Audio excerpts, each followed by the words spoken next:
Hey there, yeah, I'm back, and we're actually going to be covering a Titan this time rather than Hunter again, because I just want to use the broken stuff again, because let's be honest, Titans are they're kind of overtuned, which isn't a bad thing. I'm just a Hunter normie. It feels extremely sad because Titans have all the cool stuff. But anyway, before I actually get into today's video, shameless plug, follow my Twitter. And yeah, now that I got my shameless plug out of the way, let's carry on with the actual build. For today, we are going to be covering the Hallowfire heart along with the name of this bow, and alongside that we are going to be using bottom tree solar. Now this build has actually been covered many times because it is extremely good for PvE content. So first things first, Hallowfire heart. What it does, it improves the recharge rate of your solar abilities, and it greatly improves the recharge rate while your super is charged. So the recharge rate for your abilities is pretty good. It's better than normal without your super and without this chest piece, but if you were to have your super charged up, your grenade recharge rate as well as your melee recharge rate abilities go through the roof, especially when using sunspots with the subclass, which I'll go over in just a tiny bit. Now with this chest piece, you're going to be wanting to hold on to your super most of the time while using your super occasionally, depending on whether or not you're gonna die.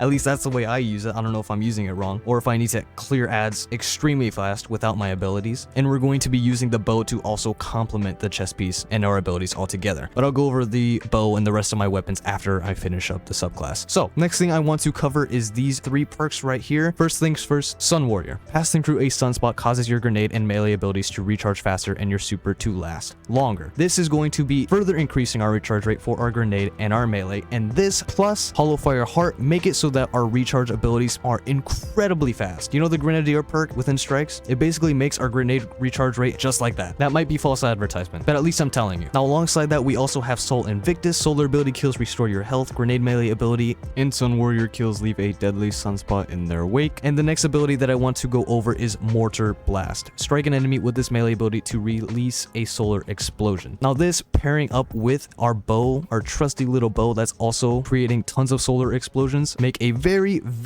deadly combination. So I'm not gonna even try to say the name. That word and divination. With this bow, basically what it does, creates a bunch of solar explosions. Now whenever we're hip firing this bad boy and actually putting the arrows onto the enemies, that's sort of like setting up the landmines on them, you want to put it on as many of them as you possibly can to actually make this build work the way it's intended, or at least the way that I was using it, so you can make chain solar explosions throughout all the enemies. This works extremely well if you're using it on lower tier enemies, and if you're using it on higher tier enemies such as knights, captains, servitors, and such, then you're going to do a hefty chunk of damage. Now in terms of our other weapons, they don't really matter all that much at all. You can switch around your weapons depending on what activity you're doing. Like if you need to kill barrier enemies, for example, I would use a sniper, and overload enemies are pretty easy to deal with because of the overload perk from our artifact. And for unstoppable enemies, we're also covered as well because of Inferno whip. But one thing to note though, with Inferno whip, the unstoppable enemies tend to kill you quite often and tend to bum rush you to the point where when you melee them and stagger them, they will hit you anyway and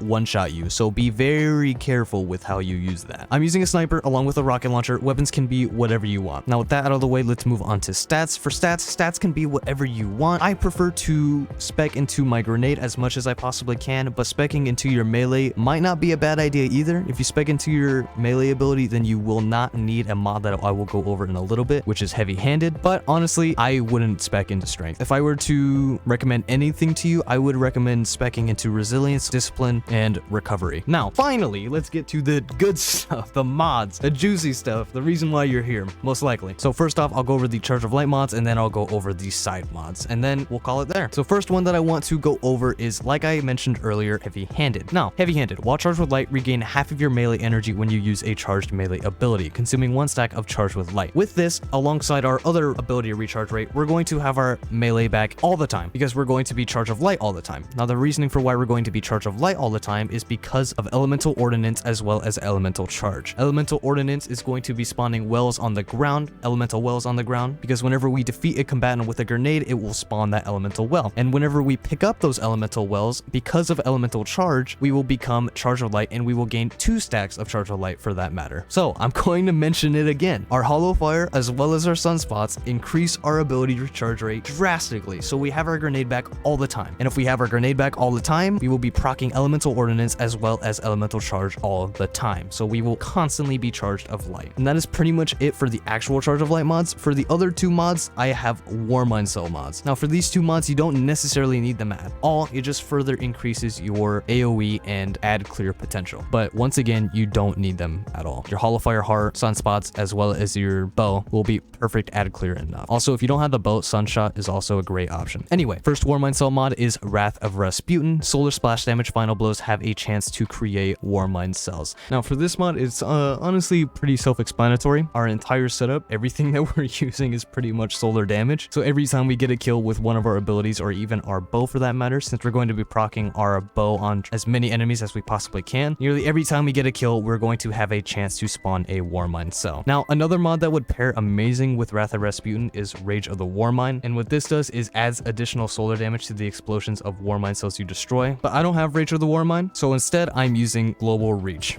which just makes our warmind cells tactical nukes. And that is actually it in terms of the actual Charge of Light slot mods. For the other mods, the only ones that I would actually mention to you is Bomber, which reduces grenade cooldown when using your class ability, Inferno Whip, solar melee abilities stun unshielded combatants, it's great for unstoppable champions, and Momentum Transfer, causing damage with a grenade reduces your melee cooldown. Oh, that reminds me, some other good mods to use as well aren't needed at all. I'm not using them because I can't, but you can run hands-on, gain bonus super energy on melee kills, as well as Ashes to Assets, gain bonus super energy on grenade kills. This will just make it much easier to actually get your super back at a much more rapid pace. And yeah, that's actually going to be it. This one was definitely a more meta type build than normal, but regardless, it is still extremely fun to use. So I absolutely recommend giving it a try if you have not already. And I'm honestly gonna leave it off on that note. Actually, one more thing. The video with Fat Bloonskis, I am working on it currently. I'm going to try to get it out for the next video. If I'm not able to, I'll make sure to keep you guys updated, and I'll do that by either putting up a message on YouTube or on Twitter. Either one, but yeah. Anyway, I will see you guys in the next video.